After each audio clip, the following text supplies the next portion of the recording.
नमस्कार दोस्तों, मैं दयानंद पांडे अल्मोड़ा उत्तराखंड से फिर से आप लोगों के सामने उपस्थित हूँ चित्रकला की वीडियो लेकर। ठीक है। हाँ, तो हम बात कर रहे थे प्रागैतिहासिक काल की चित्रकला की। देखो, प्रागैतिहासिक काल की चित्रकला में मैं लगभग 6 से 7 वीडियो में बना चुका हूँ और वो मैं मेरे यूट्यूब चैनल में मैंने डाल भी दिए हैं। शायद जब भी आपको मिले आप उनको देख लीजिएगा। ठीक है ना। और चैनल को सब्सक्राइब भी कर दीजिएगा, साथ ही साथ आप उसको शेयर वेयर भी कर दीजिएगा, लाइक वाइक भी कर दीजिएगा। देखिए, अब क्या होता है ना, मैं इसलिए भी बना रहा हूँ। देखो, मैं अपना पढ़ रहा था तो मैं पहले भी आपको बोला था कि मैं पढ़ रहा हूँ, तो मैं जो नोट्स मैं बना रहा था, मैं चाहता हूँ कि आपकी भी उससे हेल्प हो जाए। ठीक है।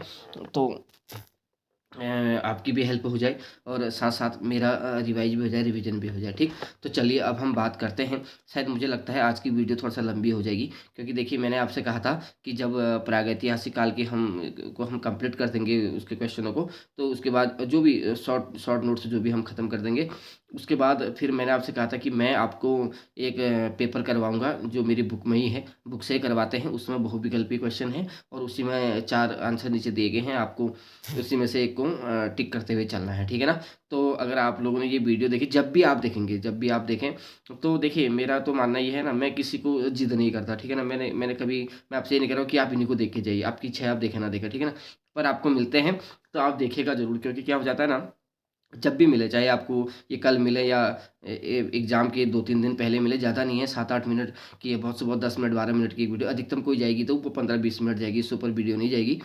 तो आप इनको एक बार देख के ज़रूर जाइएगा। ठीक है ना। सुन के देखो, स्किप मत करिएगा। स्किप करने से ना फिर क्या हो जाता है कि पोर्शन छूटता है। ऐसा नहीं कि आप स्किप करते हुए जा रहे हैं। कभी-कभार क्या हो जाती है ना, सामने वाला कुछ बोल रहा है तो उसकी बातें भी दिमाग में आ जाती हैं, तो फिर तब भी क्वेश्चन बनने लग जाते हैं। तो अधिकतम 8-10 मिनट की ये वीडियो होंगी, आप इनको देखिएगा ज़रूर जब भी आपको मिलेंगे। तो चलिए आज मैं बात करता हूँ। मैंने आपसे कहा था कि मैं जब ये प्रागैतिहासिक चित्रकला का मैं पूरा कर दूँगा, शॉर्ट नोट्स जो भी है मैं पूरे कर दूँगा, तो मैं आपको एक पेपर, मैं जो सॉल्व्ड पेपर है, इसमें जो दिया गया पेपर है, तो जो बहुविकल्पी वाला है, वो मैं आपको करवाऊँगा। तो आज मैं वही आपको करवाता हूँ और मेरे साथ-साथ आप भी करेंगे और मैं भी साथ-साथ में करूँगा। ठीक है ना। तो मैं आंसर भी बताते हुए चलूँगा, टिक करते हुए चलूँगा। तो अगर हो सकता है कि अब मैं ऑप्शनल कर रहा हूँ, हो सकता है कोई क्वेश्चन मैं गलत कर लूँ, आप उसको सही करेक्शन कर लीजिएगा। ठीक है ना। आप खुद ही कर लीजिएगा, मुझे बताने की आवश्यकता नहीं है, आप सही कर लीजिएगा। अगर आपको लगता है कि मैंने गलत बोल दिया है, आप उसको ठीक है कर लीजिएगा। तो हम शुरू करते हैं आज का जो ऑप्शनल पेपर हमारा है। और इस टॉपिक का, इस प्रागैतिहासिक जो टॉपिक का जो प्रागैतिहासिक हम पढ़ रहे थे, उसका ये अंतिम चैप्टर है। अब इसके बाद प्रागैतिहासिक की मैं कोई वीडियो नहीं दूंगा। मुझे लगता है कि जो शॉर्ट नोट्स थे वो मैं आपको पूरे दे चुका हूँ। आपको जब भी मिलेगी आप एक बार देख लीजिएगा।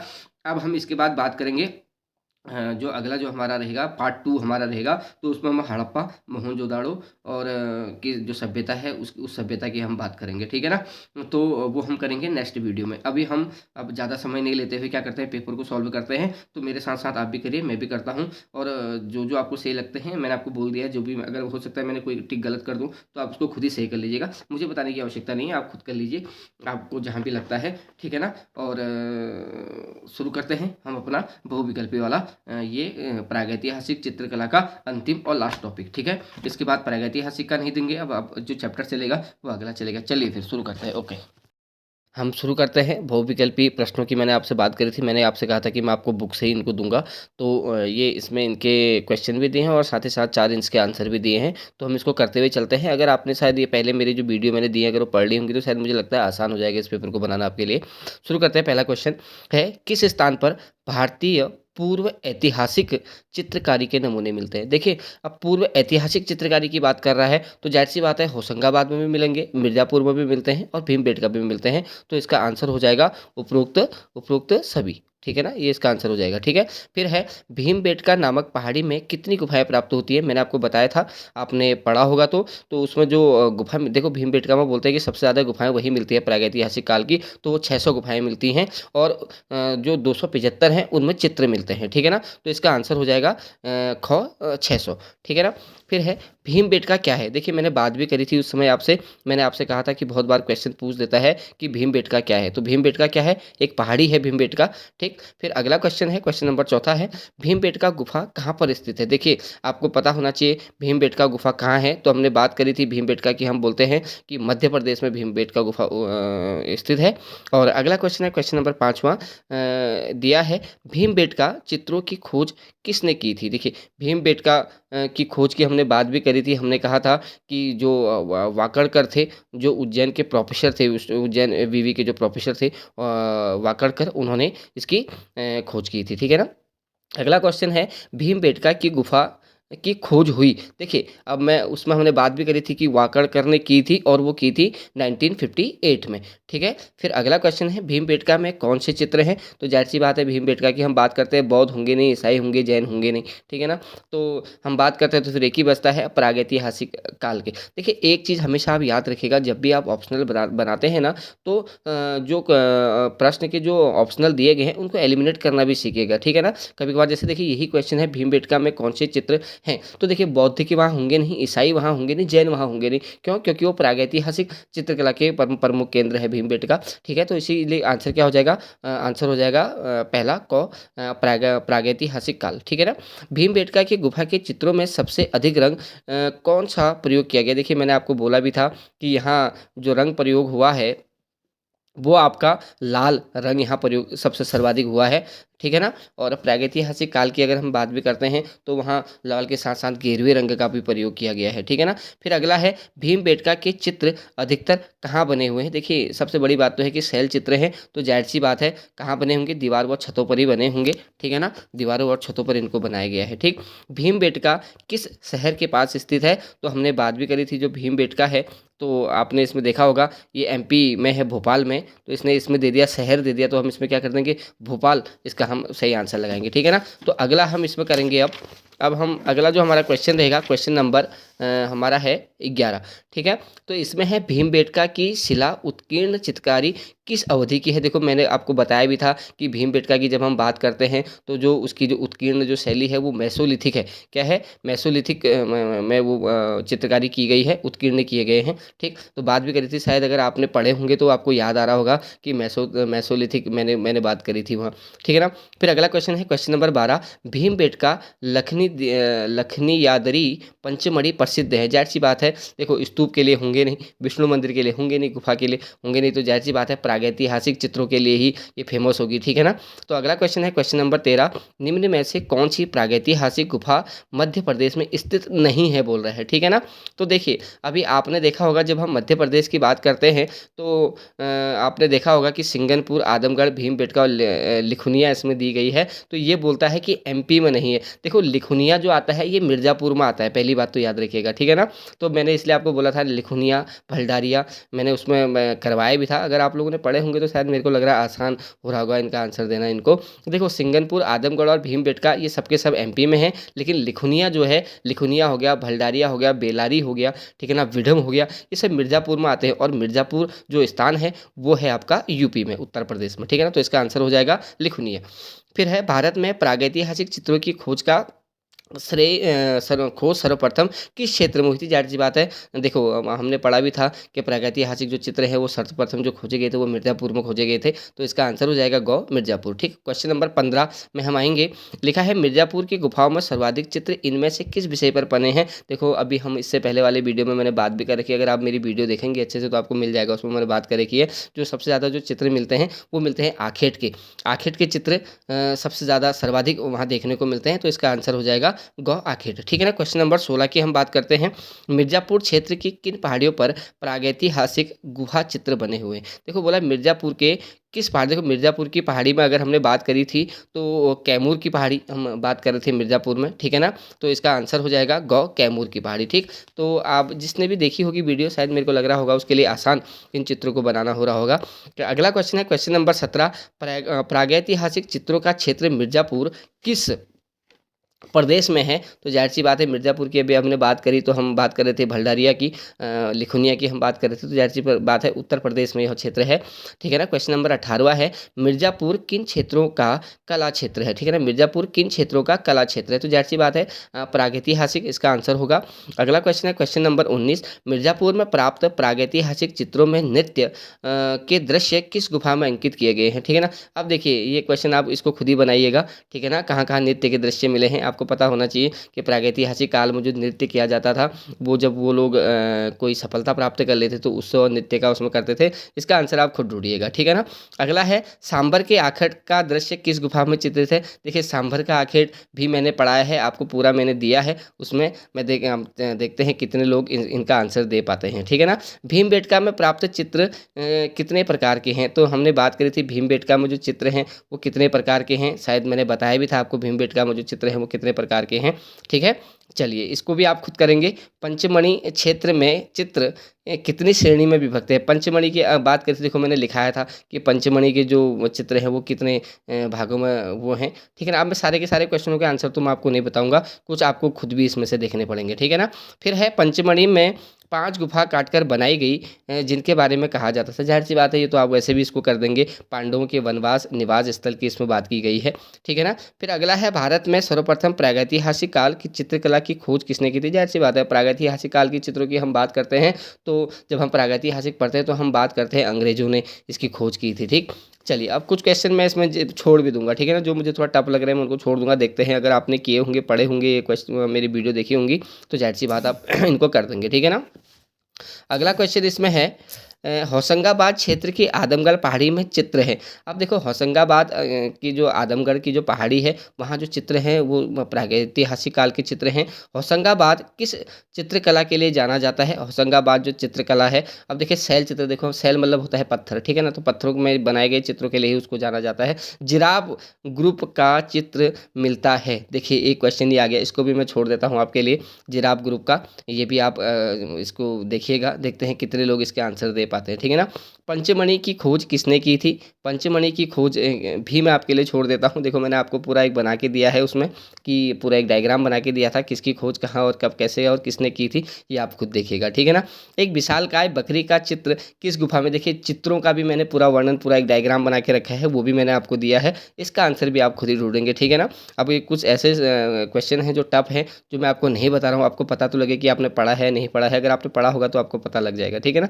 अब ये मत सोचिएगा कि सर को नहीं आता है या मुझे नहीं आता है। ठीक है ना, मुझे आता है, मैं आपको बताना नहीं चाह रहा हूँ। देखते हैं कितना आप लोगों ने इसको पढ़ा है। ठीक, स्पेन की अल्तमिरा के समक्ष पंचमणि की गुफा भारत के किस राज्य में। देखिए हम बात भी करते हैं तो अब इसमें प्रदेश दे दिया तो इसने जाहिर सी बात है वैसे भी आप इसको कर दोगे, मध्य प्रदेश में ही आती है वो। ठीक है ना। निम्नलिखित में से कौन सा स्थान भारत का आदि ऐतिहासिक स्थल नहीं है। तो देखिए हड़प्पा आदि ऐतिहासिक में आता है, लोथल भी आता है, मोहनजोदाड़ो भी आता है। ठीक है ना। ये हड़प्पा की संस्कृति के तीनों इसमें दे दिए इसने स्थल। जो सिंगनपुर है वो यहाँ नहीं आता। ठीक है ना। सिंगनपुर की अगर हम बात करते हैं तो ये हम प्रागैतिहासिक की बात करते हैं, अभी हम पढ़ भी रहे हैं प्रागैतिहासिक चित्रकला के बारे में। ठीक, किस काल के मानव ने सर्वप्रथम चित्रकला का प्रयोग किया। देखो ये क्वेश्चन मैंने आपको उसमें दिया भी था, आप इसको छांट लीजिएगा। ठीक है ना। एक इसमें दिया था, थोड़ा कन्फ्यूजन मुझे सवाल लगा था, मैंने कट भी कर रखा है इसको। ठीक, अगला क्वेश्चन है, उत्तर प्रदेश में प्रागैतिहासिक चित्र कहाँ मिलते हैं। तो उत्तर प्रदेश की अब बात कर रहा है तो जाहिर सी बात है मिर्जापुर ही इसमें आंसर होगा। नवपाषाण काल में मानव कहाँ रहता था। नवपाषाण का मानव है तो अब मानव क्या करने लगे था, थोड़ा सा सब कुछ खाद्य संग्रहण भी करने लग गया था, कपड़े वपड़े भी पहनने लग गया था, सब भी कुछ करने लग गया था। नवपाषाण काल है यानी कि नया पाषाण काल शुरू हो गया था, तो जाहिर सी बात है बस्तियों में वो रहने लग गया होगा। होशंगाबाद किस नदी के किनारे है। देखिए आ गया इसमें होशंगाबाद किस नदी के किनारे, फिर भी मैं बता देता हूँ, नर्मदा नदी के किनारे है। ठीक है ना। मैं चाहता मैं इसको आपके लिए छोड़ देता पर मैंने बता दिया आपको। ठीक है ना। प्रागैतिहासिक चित्रों में किस रंग का प्रयोग अधिक हुआ है। तो प्रागैतिहासिक जो चित्र हैं उसमें मैंने आपको बोला था गेरू और लाल रंग का ज़्यादा प्रयोग उसमें किया गया है। अगला है, भारतीय प्रागैतिहासिक चित्रकला के लेखक कौन थे। देखो उसमें दिया भी है भारतीय प्रागैतिहासिक चित्रकला की हम बात करते हैं, मैंने पूरा बना के दिया है। चलिए मैं बता देता हूँ इसका आंसर है जगदीश गुप्त। ठीक है ना। प्रागैतिहासिक शिला चित्र का विषय क्या था? ज़ाहिर सी बात है, आखेट भी था, युद्ध भी था और पशु पक्षी भी था। तीनों उपरोक्त ही मेरे को इसमें तीनों सही लगते हैं, ठीक है ना। प्रागैतिहासिक चित्रों की धरातल क्या थी? देखो धरातल की बात करते हैं, यानी कि किस पर वो बनते थे, तो ज़ाहिर सी बात है प्रागैतिहासिक चित्रों के समय में कागज़ कपड़ा कैनवास तो होगा नहीं, ठीक है ना। अब कागज़ कपड़ा कैनवास की जब हम बात करेंगे, धीरे धीरे जब हम चित्रकला के आगे के टॉपिकों को पढ़ते रहेंगे तो वहाँ हमको मिलता रहेगा। तो इसका आंसर जो रहेगा वो रहेगा शिला। देखिए घायल सुअर का चित्र कहाँ से प्राप्त होता है? देखिए बहुत इंपॉर्टेंट चित्र है ये मिर्ज़ापुर का। मैंने आपको बताया था घायल भैंसा और घायल सुअर, इसमें थोड़ा सा आप ध्यान रखिएगा, ठीक है ना। चारकोल क्या है? अब चारकोल की अगर हम बात करते हैं तो चारकोल कोयला ही होता है, चारकोल काले रंग का ही चारकोल होता है, तो कोयला ही उसको बोलते हैं, ठीक है ना। अगला क्वेश्चन हम करेंगे इसमें, ये है आपका क्वेश्चन नंबर 41 हमने कर दिए। अब क्वेश्चन नंबर 42 यानी कि 42वें क्वेश्चन में हम आ जाते हैं। फिर क्वेश्चन है इसमें, प्रागैतिहासिक शिला चित्रों की खोज किसने की थी? तो प्रागैतिहासिक शिला चित्रों की खोज की अगर हम बात करते हैं तो आपको मैंने पढ़ाया भी था, प्रागैतिहासिक शिला चित्र जो है वो आपके आ जाते हैं आर्चीवाल और कार्लाइल ने, ठीक है ना। चलिए प्रागैतिहासिक चित्रों में चित्रों में किसका महत्व है? तो जाहिर सी बात है, मैंने आपको बताया था रेखा का महत्व है उसमें, ठीक है ना। इसमें रेखा रंग दोनों दे दिए, इसने कंफ्यूज मत होइएगा क्योंकि रंग नहीं था वहाँ, रेखा की प्रागैतिहासिक चित्र कहलाते ही रेखा चित्र हैं। तो अगला क्वेश्चन है क्वेश्चन नंबर 44, प्राचीन युग में मानव द्वारा चित्र बनाने का मुख्य उद्देश्य क्या था? ठीक है ना, मैंने आपको अभी इससे पहले वाली वीडियो में पढ़ाया भी था कि वो किस उद्देश्य के लिए पढ़ाता था, ठीक है ना। तो वो हृदयगत भय को शांत करने के लिए, मैंने बोला था ना उसमें आपको, भय के लिए, जादू टोना आदि के लिए वो करता था, ठीक है ना। तो इसमें क्वेश्चन हो जाएगा हृदयगत भय को शांत करने के लिए। भारत में प्रागैतिहासिक चित्रों का आरंभ कहाँ से हुआ? तो आरंभ की जब हम बात करते हैं, प्रागैतिहासिक चित्रों की आरंभ की बात करते हैं तो सरगुजा इसमें दिया हुआ है, तो ये मिर्ज़ापुर से संबंधित है सरगुजा, तो यही इसका आंसर हो जाएगा, ठीक है ना। क्वेश्चन नंबर 46 है, लेह क्षेत्र लद्दाख में प्रागैतिहासिक चित्रों का केंद्र कौन सा था? देखो लेह लद्दाख की बात कर रहा है तो लेह लद्दाख में जो इसका जो केंद्र रहेगा वो रहेगा ससपाल। देखिए ये इसमें है नहीं, थोड़ा सा इससे अलग क्वेश्चन हो गया, तो ससपाल इसको आप कर लीजिएगा, ठीक है ना। भारतीय चित्रकला का प्रादुर्भाव की बात करते हैं, यानी कि शुरुआत जो हुई थी वो हुई थी शैल चित्रों से, यानी कि शिला चित्रों से, ठीक है ना। भीमबेटका से प्राप्त होने वाले चित्र अधिकतर किस रंग के थे? देखो मैंने बोला आपको भीमबेटका से जो अधिकतर जो चित्र प्राप्त हुए थे वो उनका जो रंग था वो था लाल रंग का, उसमें गेरू रंग और लाल रंग का ही प्रयोग अधिकतर उसमें बताया गया है, ठीक है ना। सिंघनपुर के शैल चित्रों की खोज सर्वप्रथम किसने की थी? देखो सिंघनपुर की अगर जब हम बात करते हैं तो सिंघनपुर की जो शैल चित्रों की खोज हुई थी वो 1910 में हुई थी, ठीक है। फिर अगला क्वेश्चन इसमें आ जाता है, ये है आपका दक्षिण भारत के किस स्थान में पर शैल चित्र प्राप्त हुए? अब देखो दक्षिण भारत की बात करें तो मैंने कहा भी था दक्षिण भारत का जो केंद्र है वो है बेल्लारी, ठीक है ना। तो इसका आंसर हो जाएगा बेल्लारी, ठीक है ना। फिर अगला क्वेश्चन है इसमें, किस शिलाश्रय में एक्सरे शैली में निर्मित घोड़े का चित्र प्राप्त हुआ है? देखो हमने बात भी करी थी, आपको ध्यान आ रहा होगा, अगर आपने देखा होगा तो किस्म था, ठीक है ना। तो इसका जो आंसर रहेगा इसमें थोड़ा सा रौंप कह रहा है, ये मेरे को तो याद नहीं आ रहा, चलिए इसको छोड़ दीजिएगा, इस क्वेश्चन को देखिएगा अगर आपको इसका आंसर मिलता है तो, ठीक है ना। लेकिन घोड़े का चित्र हमने देखा था, उधर हमने पढ़ा था, एक बार देख लीजिएगा उधर आप उसको, ठीक है ना। हाँ ये है। फिर आदि चित्रकला का उद्गम कहाँ से हुआ?